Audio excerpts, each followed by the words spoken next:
Nicolas Bavrez, bonjour. Merci d'être Bonjour. avec nous, merci et bienvenue sur Radio J. Vous êtes le fidèle héritier de Raymond Aron, vous êtes un de nos plus brillants essayistes et vous êtes l'auteur aux éditions de l'Observatoire de Sursaut. Alors, page 124 dans ce livre, mais aussi dans le Figaro lundi, vous en appelez à un gouvernement de salut national. Est-ce que le gouvernement d'intérêt général qu'appelle Macron de ses voeux depuis hier soir, ça va dans cette direction ? Écoutez, on verra, mais gouvernement d'intérêt général, j'allais dire, c'est la moindre des choses. Le gouvernement de la France, normalement, s'occupe de l'intérêt général et pas des intérêts particuliers. L'idée du salut national, c'est vraiment l'idée de traiter non seulement les problèmes, donc d'arriver à trouver une transition jusqu'à cette fameuse période qui ouvre la prochaine dissolution possible en juin, avec notamment le fait de trouver un budget et de faire face à la crise financière qui commence à démarrer, mais d'essayer surtout de poser les problèmes du pays. Parce que finalement, ce qui se passe aujourd'hui, ce qu'on a vu avec cette motion de censure, qui est sans précédent depuis 1962, c'est vraiment un pays qui est en passe de s'effondrer. On voit qu'il y a un vrai effondrement politique, intellectuel, moral, avec cette fusion contre nature de l'extrême droite et de l'extrême gauche, soutenue par une partie des anciens partis du gouvernement, notamment à gauche. On a aussi un vrai effondrement économique, parce qu'avec le fiscal, l'économie française est maintenant à l'arrêt.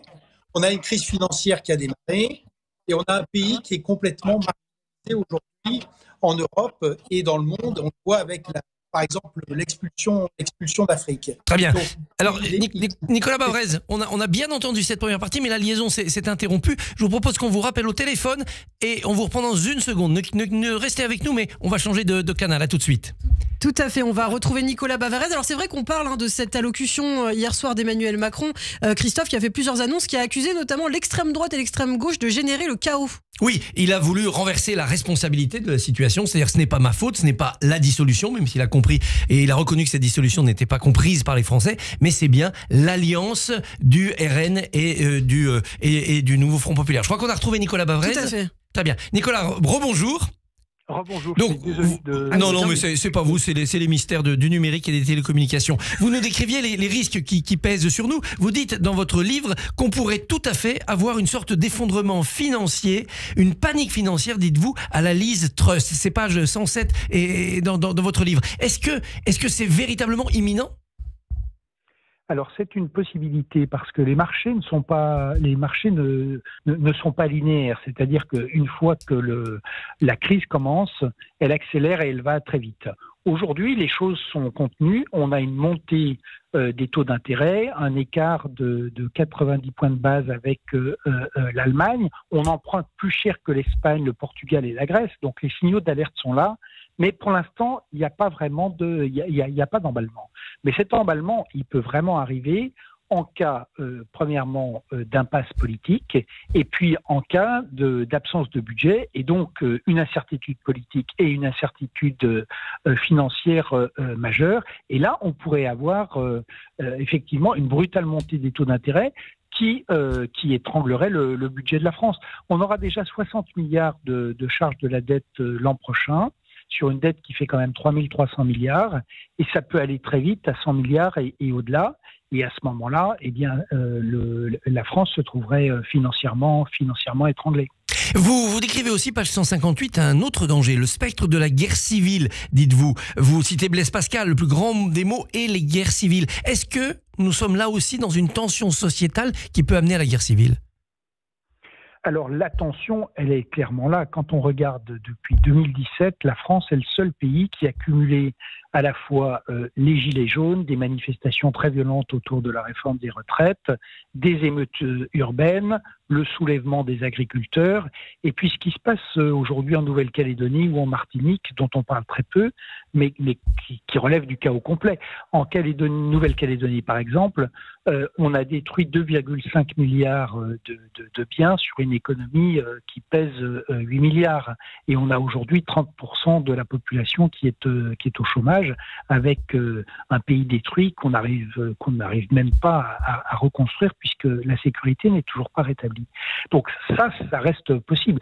Ce qui est vrai, c'est que on aura peut-être ce qu'on appelle le syndrome de Tocqueville, c'est-à-dire que je crois que maintenant les Français sont très anxieux, ils ont bien compris qu'on était dans un moment clé, que le pays était en train de s'affaisser. Généralement, c'est pas quand le pays s'affaisse qu'on a la violence politique, c'est quand ça commence à aller mieux. Tout à fait, c'est à ce moment-là que les révoltes et les révolutions arrivent. Et donc aujourd'hui, ce qui est vrai, c'est que dans les risques, finalement, on a le risque financier, le risque social dont on vient parler, et puis le risque politique d'une arrivée au pouvoir de l'extrême droite, voire de l'extrême gauche, c'est plus probable pour l'extrême droite.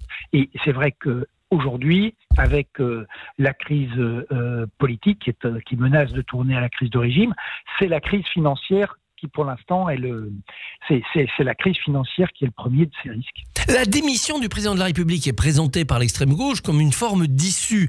Est-ce que pour vous c'est le cas ou est-ce qu'au contraire c'est un des éléments de déstructuration révolutionnaire que veut mettre en place l'extrême gauche ?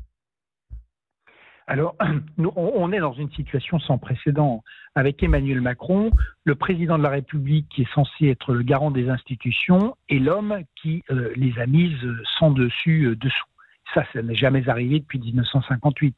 Donc, de ce point de vue-là, on peut dire qu'il a vraiment trahi sa mission et donc la question de sa démission se trouve forcément posée. Elle est d'ailleurs posée dans la tête des Français puisqu'il y en a une majorité qui se prononce pour sa démission.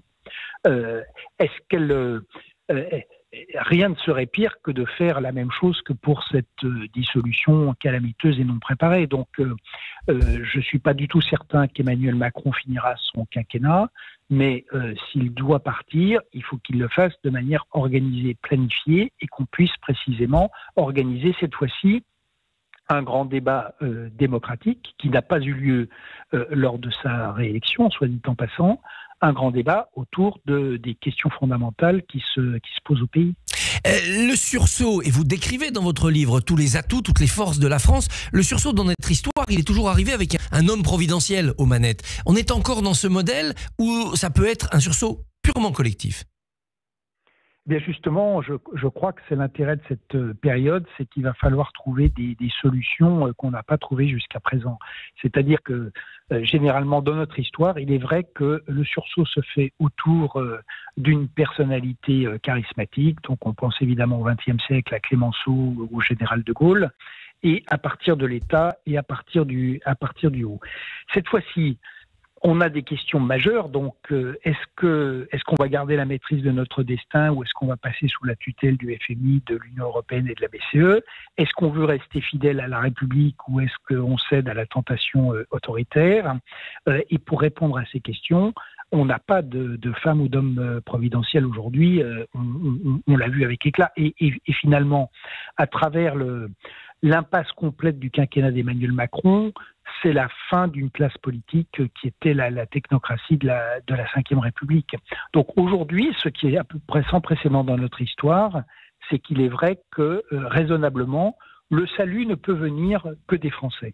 C'est vraiment aux Français de répondre à ces deux questions, et c'est aux Français de se mobiliser en tant que peuple et en tant que citoyen pour essayer de trouver des solutions et d'accepter de se remettre en question. Parce que ce qui est certain, c'est que derrière cet échec de Michel Barnier, cet échec d'Emmanuel Macron, c'est vraiment la fin de ce modèle de décroissance à crédit. Exactement, vous le décrivez ce modèle de décroissance à crédit, l'économie de rente captée par l'État. Mais comment les Français par le bas pourraient changer ce modèle? Ça ne peut se changer que par le haut, ce modèle.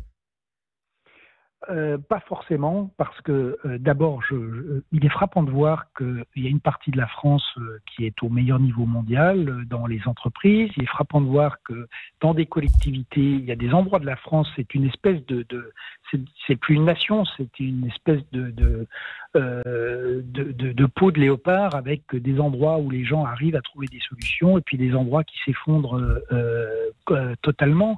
Et donc, en réalité, toute la France n'est pas affaissée. On a des endroits où on a des gens qui sont remarquablement performants. Et donc, c'est bien la marque déjà qu'en tout cas, l'idée que ce qu'on a vu pousser à l'extrême par Emmanuel Macron, c'est-à-dire qu'un homme seul, avec un système complètement autoritaire, centralisé, absolutiste, va régler les problèmes de 68 millions de Français, on sait déjà que ça ne marche pas. Donc je pense qu'il faut décentraliser massivement, y compris des services comme la santé ou l'éducation, et qu'il faut qu'on trouve aujourd'hui ce type de solutions, donc des solutions qui soient neuves. Et regardez, il y a quand même quelque chose qui est fascinant autour du budget de Michel Barnier.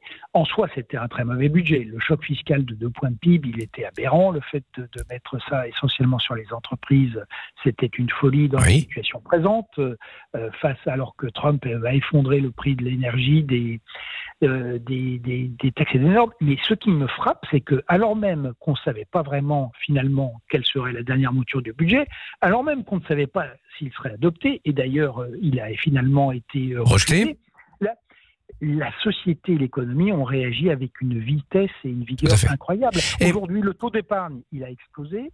Toutes les entreprises ont arrêté tous les investissements, toutes les embauches, tout est à l'arrêt, tout le monde réduit les coûts. Donc, en fait, on est dans une économie et une société qui ont beaucoup de vitalité et qui réagissent maintenant. Les Français sont beaucoup plus dans le monde réel que leurs dirigeants. Oui, c'est ça, ils attendent moins de l'État. Un dernier mot pour finir très court sur l'international. Vous dites que la France continue à vivre en temps de paix en ignorant la guerre qui l'entoure. Vous voulez réarticuler le nucléaire et le conventionnel, un peu comme font les Russes ? Oui, là aussi, on a vécu dans le déni complet, c'est-à-dire que... On a 30 secondes, faites vite. On a parlé d'économie de guerre et on n'a rien fait. On a de nouveau, malheureusement, une menace existentielle de la Russie sur l'Europe, et par ailleurs, on s'est fait sortir d'Afrique. Donc maintenant, il faut qu'on change notre stratégie, qu'on remette en question notre modèle d'armée. Il ne s'agit plus d'aller faire des expéditions en Afrique, il s'agit de contrer la menace russe. Et il y a 2 signaux à envoyer très forts à Vladimir Poutine qui les comprendra. Premièrement, on réarme pour de bon, et on ne reste pas à 1,9% du PIB, mais on monte. Et deuxièmement, la France est un État nucléaire, elle entend le rester, et pour rétablir une suffisance et une dissuasion nucléaire efficace face à la Russie, y compris en réarmant sur le plan nucléaire. Sur le plan nucléaire. Sursaut, édition de l'Observatoire, c'est à lire en toute urgence. Nicolas Bavrez, merci, bonne journée. Merci beaucoup Christophe, on vous retrouve lundi pour votre édito à 7h45. Radio J, retrouvez le